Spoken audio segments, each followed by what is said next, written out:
we're going to kind of outline our feathers before we actually start painting them. And when you're outlining with a pencil, you're definitely going to want to, let me position this a little bit better. You're definitely going to want to draw light, like super light. To remedy not being able to see my pencil marks, I'm going to start my drawing actually on a Sharpie on my scratch piece of paper. So if you just want to watch real quick, and then we can actually do it on our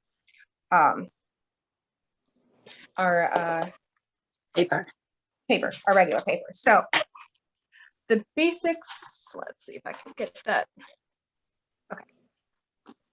Okay, so when we start with our feather, we use a curve line. So it doesn't matter which direction it goes, but it's a curved line. And again, you guys are going to be using a pencil.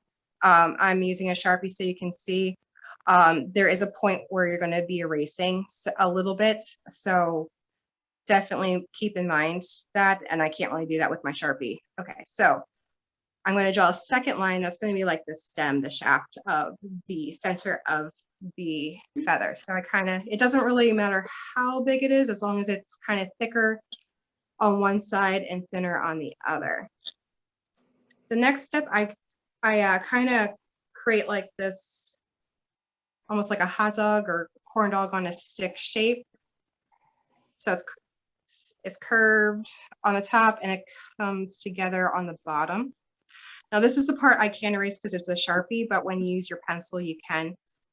What makes the feathers look more like feathers is these little triangles that we take out. So after we have our basic shape, then you're going to come in and you're going to decide where these pieces are going to get cut out. So if you have an eraser, this line's gone, cut or erase these lines, and you're left with a negative space, which translates into feather. So, and again, that was, so you can see, I'm going to go ahead and quickly draw mine. I'm going to go slightly different. I'm going from the bottom to the top, and it doesn't matter how big you make your feather. I suggest going a little bit bigger the first time around because it's easier to paint bigger spaces than little spaces. So I got my stem. I don't know if you can see this. I'm so sorry if you can't. It's been a very muggy day, so my lighting isn't amazing. But I also want this as light as possible because I don't really want the pencil mark showing. So, and then again, I'm just going in and I'm taking some chunks out. The line doesn't have to go all the way to the top of the feather, just somewhere close to it.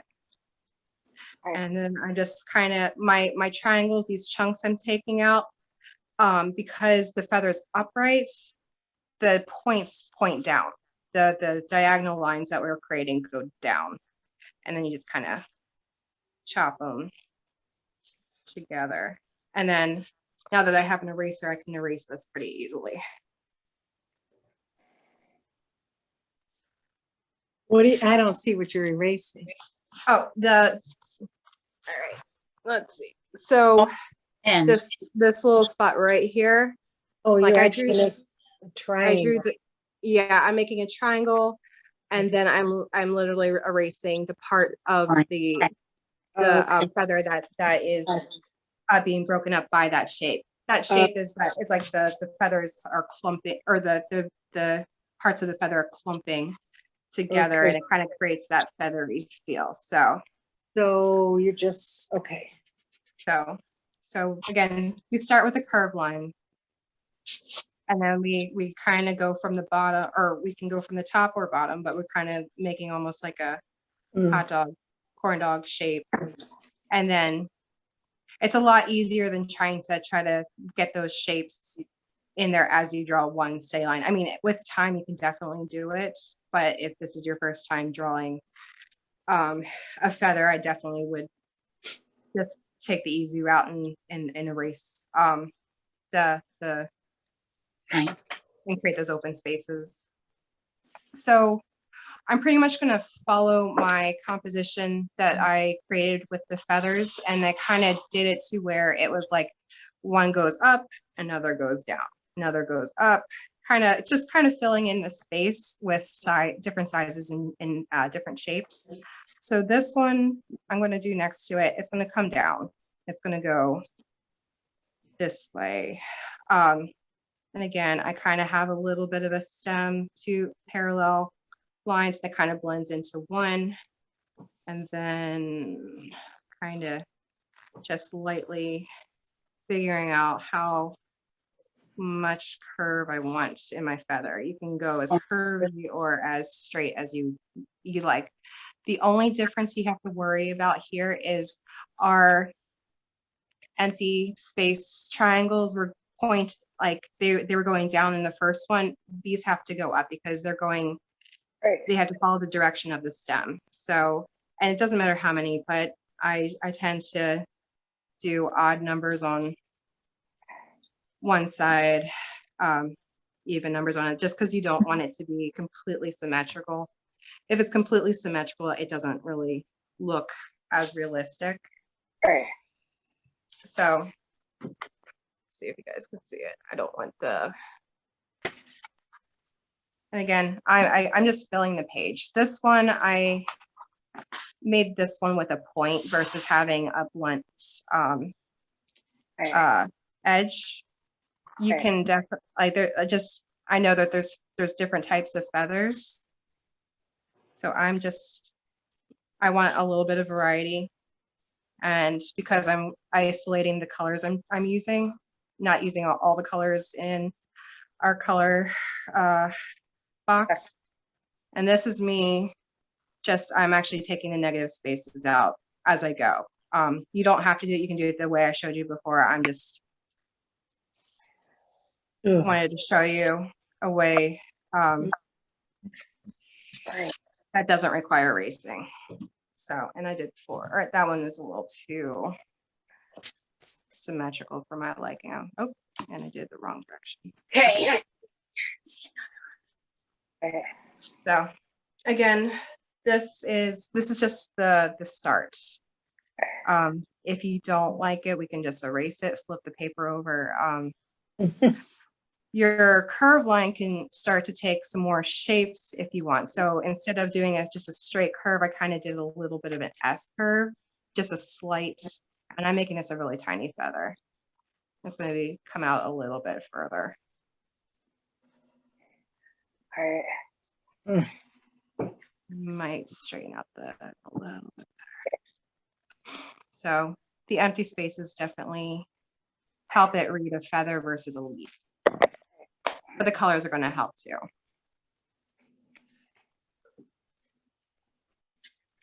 All right. And then I'm going to do another downward one. So 1, 2, 3, 4. So I did 6 in my first one. I think I'm only going to be able to fit 5 in this one. So this one's just going to go down. And I'm kind of liking the pointed ones.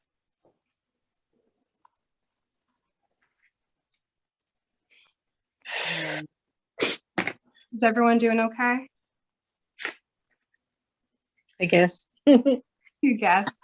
Okay. Well, we'll take a moment in just a second. So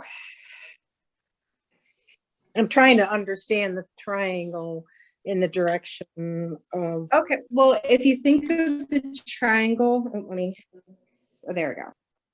So the triangles point to the bottom of the stem. Oh, okay. Like point to the so bottom. If they're upside down, the stem bottom is actually on the top. So they're just going in the direction of the stem. Point to the. So okay. So everyone have brushes. I'm only going to be using one brush for this this exercise. The other thing is, now that I have my lines, if you can slightly erase most of them, like you can still see the line, but this is optional, especially for your first one. But I tend to like make sure like most of my pencil lines are hidden, especially if I have lighter colors like my green and my teal. I tried really hard to hide those pencil lines. So you keep the lines just enough so you can see what you're doing, but not super visible that you're going to have a hard time concealing them later with the watercolor. Because what I found out is after you paint with watercolor, you can't erase those pencil lines. It either takes off the pigment too much, or the graphite from the pencil sealed in with the actual watercolor. So I'm going to just kind of. I like what it looks like, just lightly erasing. Actually, it's pretty. Yeah, it's, well, when you think of watercolor, it's very wispy, it's very soft. People, like artists that choose to do watercolor artwork don't tend to have very harsh lines. It's all very soft. It's all, and that's kind of what we're going to be doing in just a second. We're going to okay, let me make sure everyone's doing okay. Everyone has something to start painting. Okay, everyone doing good? Okay, so what I'm going to do is I'm going to get my brush. Right now my brush that I have, it's called a round brush. And what it does is the bristles are in a circle, and it has a tiny point. Everyone probably has a different type of brush, but if you could find something that you can control pretty well, because we do have to make sure we get into the little corners of these triangles. That's probably the hardest part of this, is getting into the corners of the triangles, because what we're going to do is a technique called wet on wet. And what that means is that before we even start painting, we go over the part of the feather that we're going to paint, not the triangles that have the negative space, but we're actually just going, and we're not drenching this.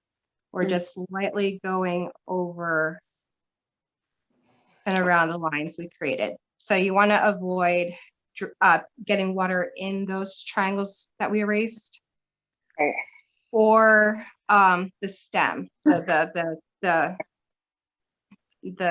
feather. I don't know what else to call it, because we're going to try to keep that as pristine as possible. If water does start blending into the stem, that's okay. It's going to be more of a big deal if it gets into the empty space where the triangles were. So this is just me putting water onto the shape of the feather. And I'm going to see if I can make it to where you can see, like, if you look sideways, you can see the sheen. And you can also see what spots you missed. So you want it all on the it's okay if you inside of, miss. do you want it all on the inside of the leaf? Not leaf, I mean. Yep, you want to be inside. Yeah, you want to be inside the feather. Yep. Okay. You want And to we're just stay doing inside water, as best you can. plain water. We're just doing water, plain water. Oh, So okay. I'm going to use I'm going to use my purple first, because I think you're going to be able to see it. I'm actually going to try to hold my camera this way while I paint. This is the first time I've attempted to do this, but I choose, in this one, I chose to keep the darkest spots on the two ends. So I'm going to start here, here. Even tell. And and what happens is, if you notice, the water starts to spread. And I'm not worried about it going outside of the feather because I already got those the spots that I wanted colored. If you notice any spot that I did not get wet is still dry. The paint stays right in there, and you want the paint to bleed. That's why we do the wet on wet technique, is to get the paint kind of does the magic for us, because all we have to do is kind of follow our lines, and it doesn't look like anything right now. That's fine. And you can dab it. And you're using the same brush? I've used the same brush. Yeah. So if you need tiny, let me see. Hold on one second. I'm gonna. Who's asking about the brush? What if the water dries? Will it still work? Well, it takes a while for the water to dry. I might not be putting enough on then. Yeah, so as long as your paper has a sheen, if you put too much water on, it starts to pull. And I kind of put a little too much at the end, but I already knew that was going to probably be a spot where I wanted a lot of color anyway. So I kind of strategically did that. So, but I'm just kind of tracing the edges, and I'm just stabbing this. Oh, you're better than mine. I've done this so many times. This is like watercolors, my medium of choice. So now that I have some purple, I'm going to go ahead and I'm going to kind of mix it up. I'm going to put some blue in here. I just clean my brush off.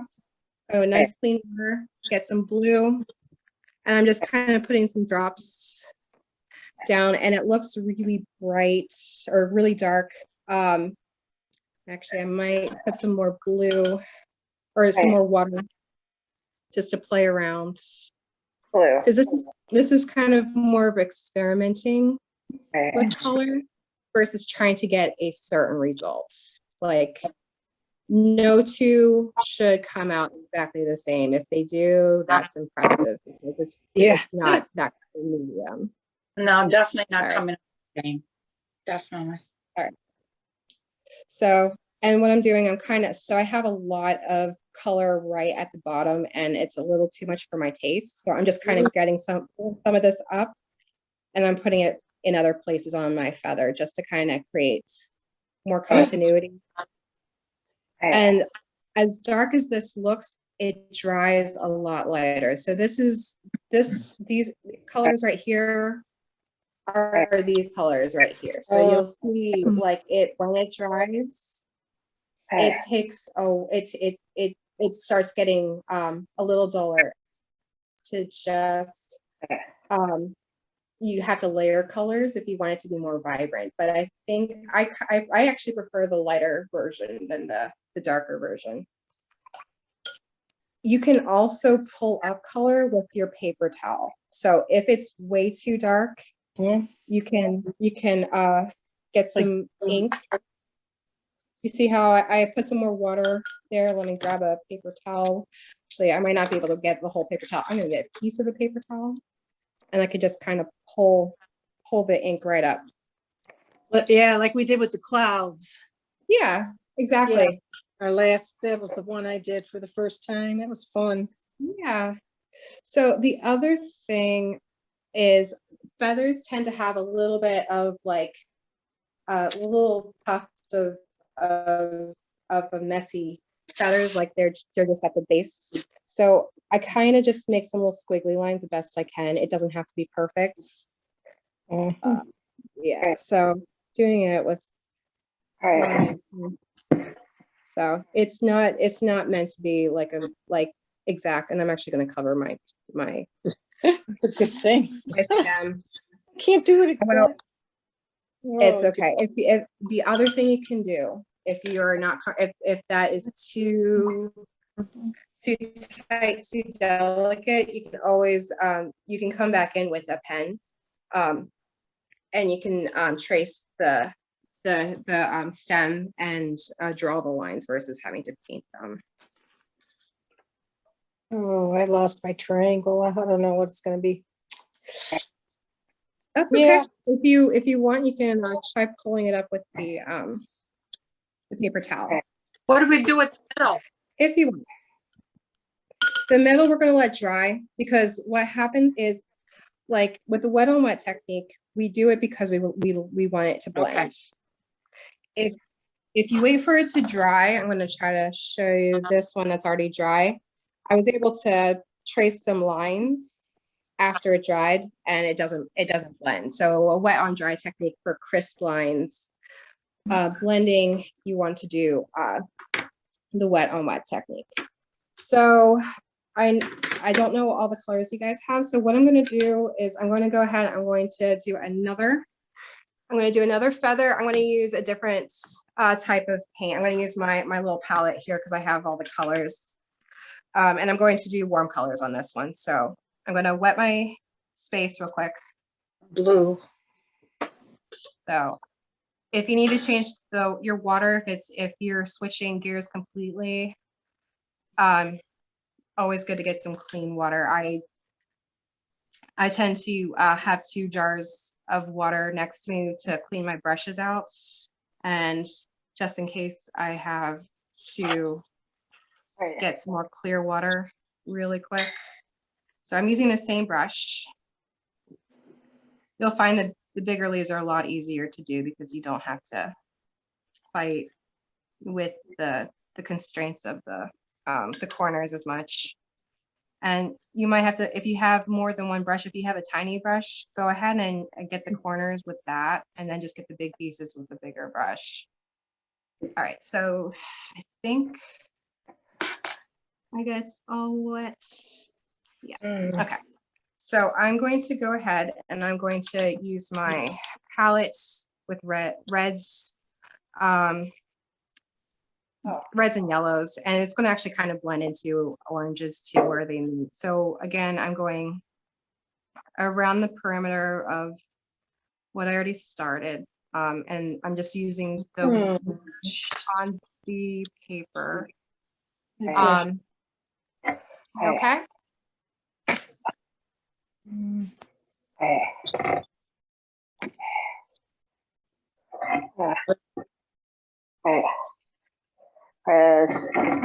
yellow. Oh, you don't have to change colors if you don't want to. You can use colors, any color you want. I'm just mixing. I'm just trying to give some variety just so everyone can do their own experimentation. And this, again, as I said, this is a lot of experimentation. So I got a lot of red on here. I'm gonna clean my brush, dab it on my paper towel, and I'm gonna get some, this is like a really warm yellow. So it's gonna look more like fire at first. And where it blends, it's actually gonna turn orange.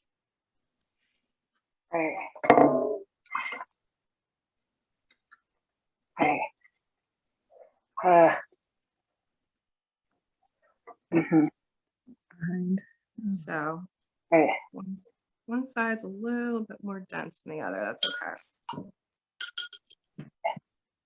So,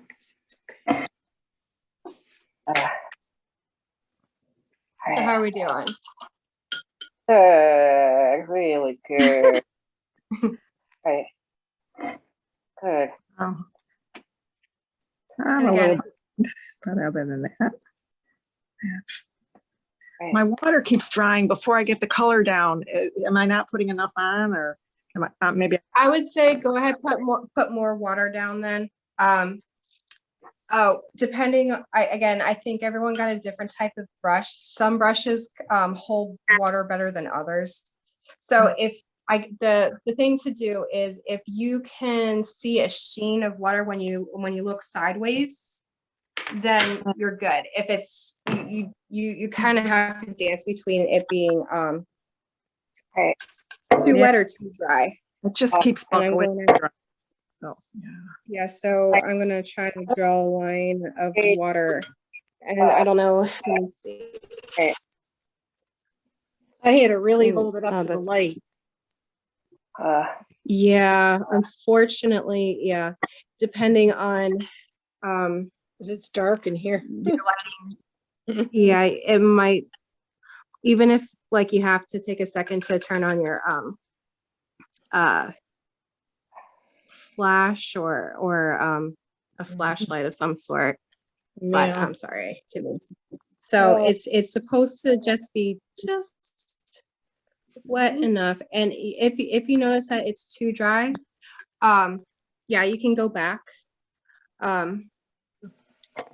Here, so I only colored part of my feather, and again, so if your colors are spreading slightly, that's what we want. If I'm gonna go, this spot is pretty dry, it doesn't move at all. Mhm. So if it's only moving slightly, that's fine too. You can go in the opposite direction and put it on dry, but it creates a little bit more work for you to do. So, and you do get a line. So I can go back and I can just wet where that line was and kind of blend it away that way. Right. Now, Oh, the other thing is, did you use the paints that were liquid from last time, or were you using the tube paints? The liquid still, I don't have any tubes. Yeah. Liquid?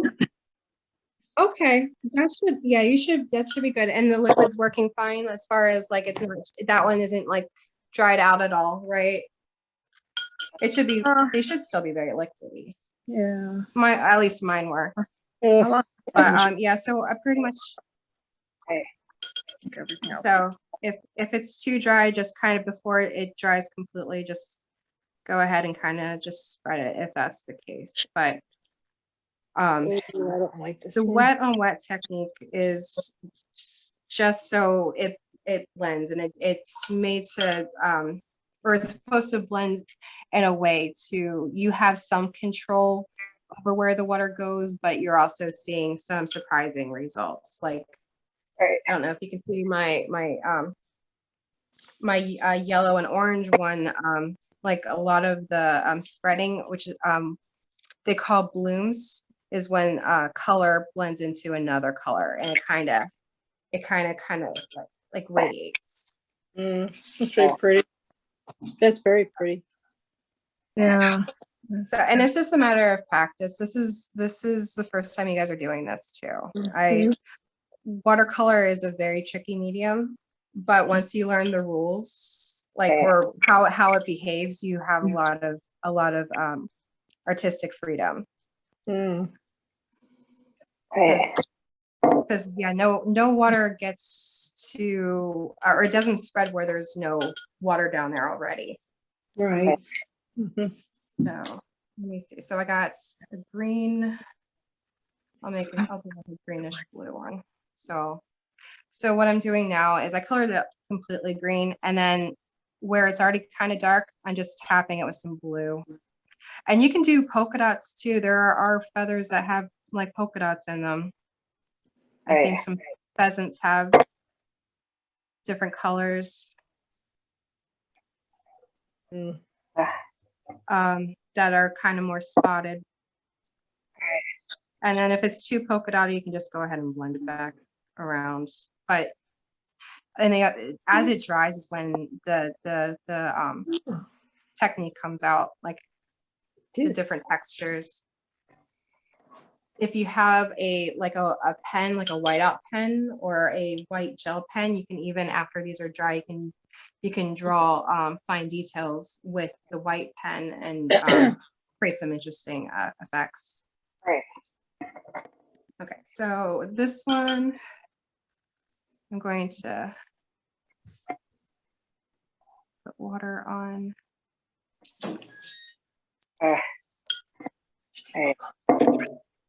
Do you like that? Look at the yellow, like goop.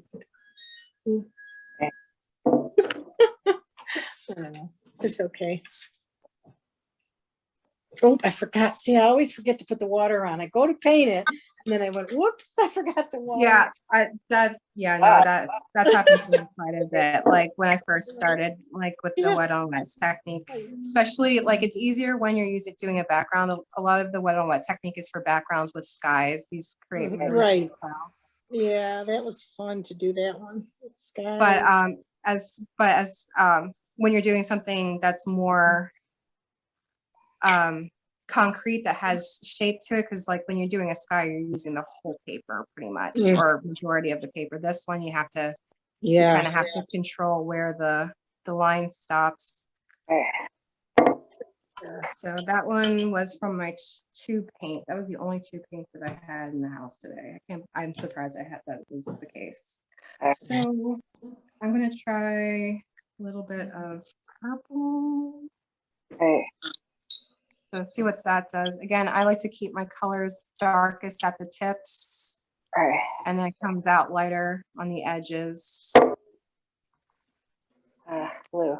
Yeah, it's hard for me to make it different. I probably should use the telling paper. Yeah, paper towel definitely helps. I'll show you. Like again, like because sometimes some colors go right over other colors, and it looks like it's overpowered really quick. But let me grab my little piece of actually. It's a mess.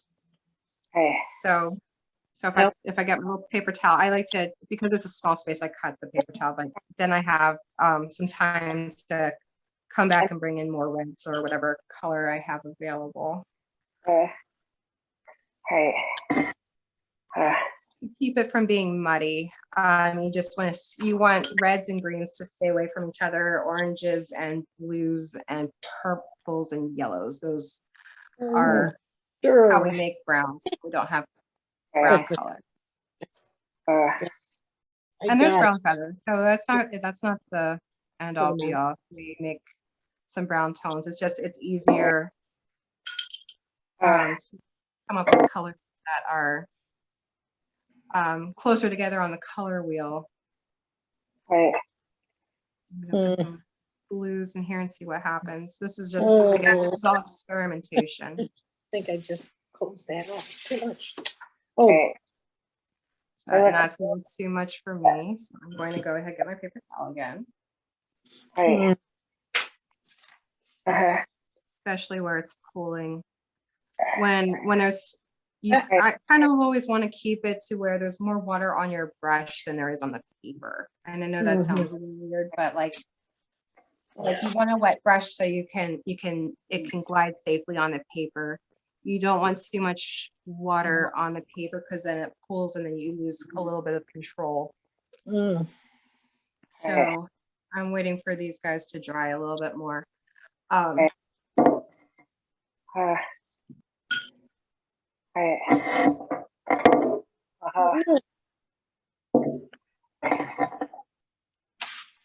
actually, oh boy, that's making it worse.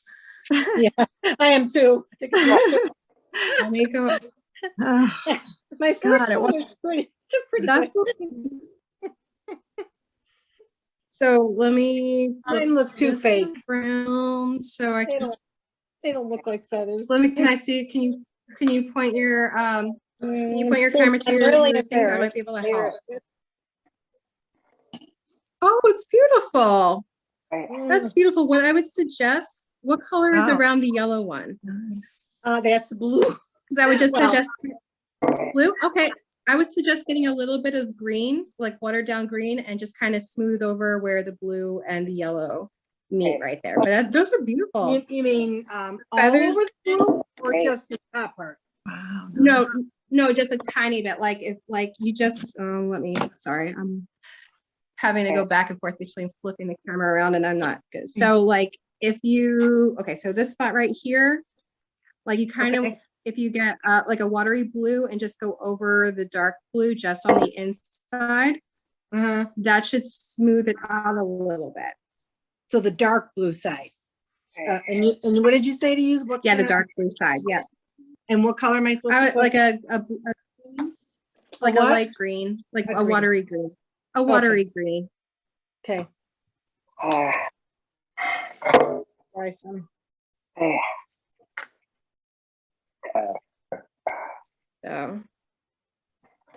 So yeah, and then I kind of like the absence of like color in the middle of the feather. It kind of gives the definition to me. But so if I you agree. want to, If I did one like that and the others I didn't, and absolutely that's why the others look fake, because I colored the inside. I shouldn't have. oh, well, no, that's okay. I mean, again, I don't like this is all learning. You can even Yeah. even if you really like one feather out of all of them, then just cut the one feather out.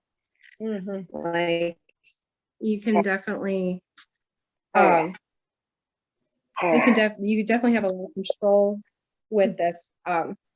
If you want a little bit of a highlight, then wait till this is dry, and this is pretty dry to the touch for me. So I'm just going to I'm not doing the inside of there. I'm just kind of redefining one of the edges.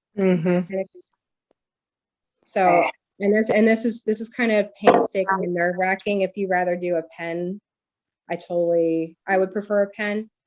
And then you could also, if you're feeling bold enough, because again, I don't know if I like the lines. I'm not sure yet.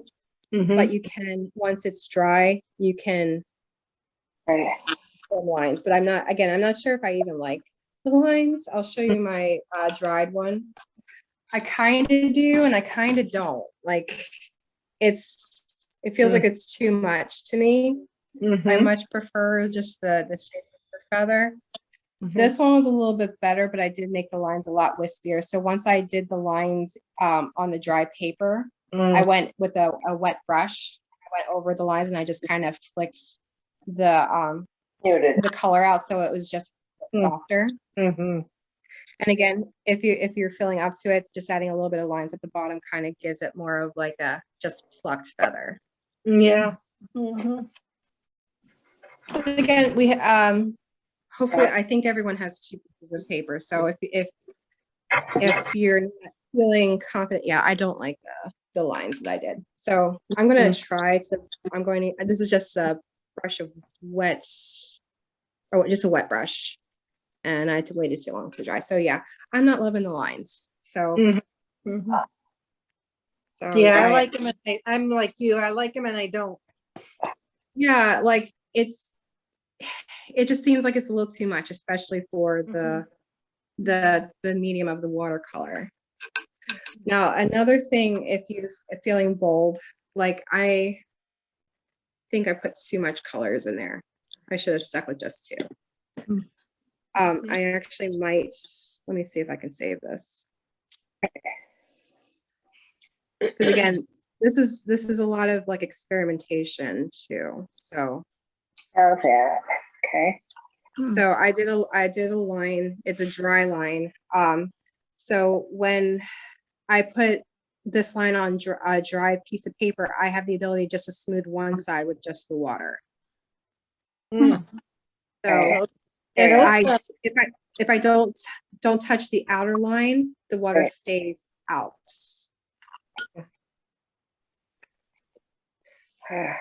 And then you can also. That looks very nice, actually.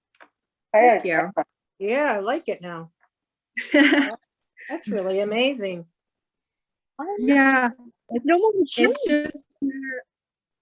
a matter of just understanding the medium. It's you can't really control water all on its own, but you can in small increments. So I'm actually hopefully I don't mess this up. Just gonna clean up this, too much. All right, so this part was still a little wet and I didn't realize it. Look at that. Would you look how cute that drips down in there? Yeah, and it's really relaxing to watch the paint do its thing. So again, I'm just kind of all I did was I just blended one side to try to save it. So that looks nice though, really. Look at that. Well, again, and this is an accident. This is completely an accident. Wasn't intending for this to happen like that, but I mean, you kind of have to go with it sometimes. So Melissa, can you fix it after it dries, sort of, or Yeah. not really? Sort Yes? of, yeah. Where, I'm sorry, I didn't get who was talking. Oh, Shelley, Shelley, okay. I came a little late. So. Oh, no, it's okay. Is it okay if you can position your camera so I can see what you have? If it's Sure. too hard, don't worry about it. Well, no, I only drew one, and I'm not real thrilled with it. Okay, so what I would suggest, you said is it completely dry? No, it's still, like buckled wet, like not, you Okay. can't see any water. Is that too late? I gotcha.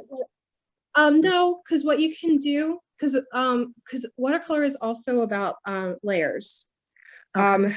I am going to, let me see. I'm going to try to demonstrate, like this one's dry, right here. So I'm going to go ahead and I'm going to do the wet on wet technique again in spaces that I can define, mostly the light areas. Let me make sure I'm positioned properly. Okay. So pretty much when you're reactivating the colors on the paper, you can only do it so many times, but you can do one of two things. When it's activated, you might be able to pull the color up like that. Yeah, that's true. Okay. If that is working for you, awesome. If it doesn't, then you can also try adding another secondary color of some sort. Okay. Because it's close on the color wheel, I'm going to go ahead and I'm going to try some yellow and see what happens. So I pull color off and I'm adding new color to see what happens. That's pretty. Yeah, I kind of like that. So, and it creates a little bit more interest now that I pulled some color off. But again, it depends on a couple things, how dry it is. If you waited a day, you probably wouldn't be able to pull that off. But because it is, it's like fresh, you can probably get away with being able to play around with it. But again, I would encourage you to draw more feathers right on the paper. Oh yeah, I'm working on that too. Yeah. Honestly, if this was my only one,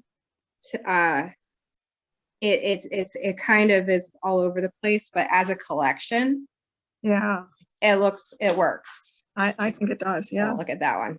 It's fun. Did you record this one at all? Again, yes, this is recorded. Oh, good. So, I can go back. Yeah. Okay. Oh, absolutely. Okay.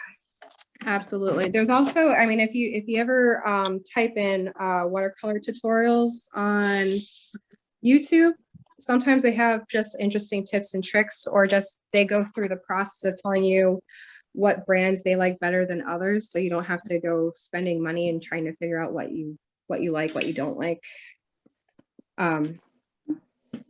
Because again, as I said, a lot of watercolors there's a lot of different brands of watercolor, and I'm adding just some fuzzies. There's a lot of different brands, and not all of them you're going to love. I tend to like the liquid watercolors because they kind of stay a little bit more vibrant than the ones in the tube, but it also depends on brand. And they can be pricey, so it's kind of a balancing act. And again, this one right here is my favorite just because it's easy. Like I don't have to, like all my colors are there. I can mix any color to come up with different colors. There's, I got my browns, I have my blacks, I have a gray, and then there's two of each primary color. A warm yellow, a cool yellow, a warm red, a dark cool red, a cool blue, and a warm blue, which sounds weird, but it has just underlining tones. And with those colors, I can really make whatever I need. But that takes a lot of practice to get the colors you need right off the bat. Yeah. Oh my. But yeah, so, and again, so if this is your practice paper and you're comfortable with it, You can add some interest to the background by just like getting some color, wet water, and just flicking your brush. If you don't want to if you want to make sure it doesn't touch your feather that you work so hard on, then you can just go ahead and cover your feathers and just on one side have some fun with just adding some cool splatters. So I didn't finish my last feather. It just got covered with some splatters, but it does add some interest if you wanted to go that route. If it's too much, you can blend those in too. You can kind of just drag some water over and create a kind of a framing for the rest of your work.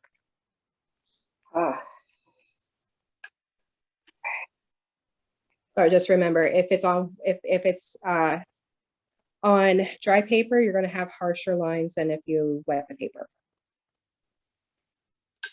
So again, that's just me showing you just another thing to play around with, but not necessarily what you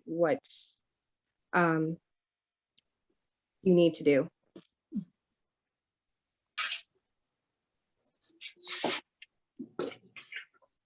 I'm going to go ahead and place this right back up here. So again, this is showing different variety. I went ahead, my first one I did, it was a collection of the same types of colors because it's safer. When you have colors that are closer together, they end up being unified without having to try very hard. Whereas if you go all over on the color wheel, you kind of have a lot more pitfalls that could happen. You could like, what's the word? The colors can start getting muddy. Like, as I said, like this one here, I think I saved it okay, but I probably put too many colors in there.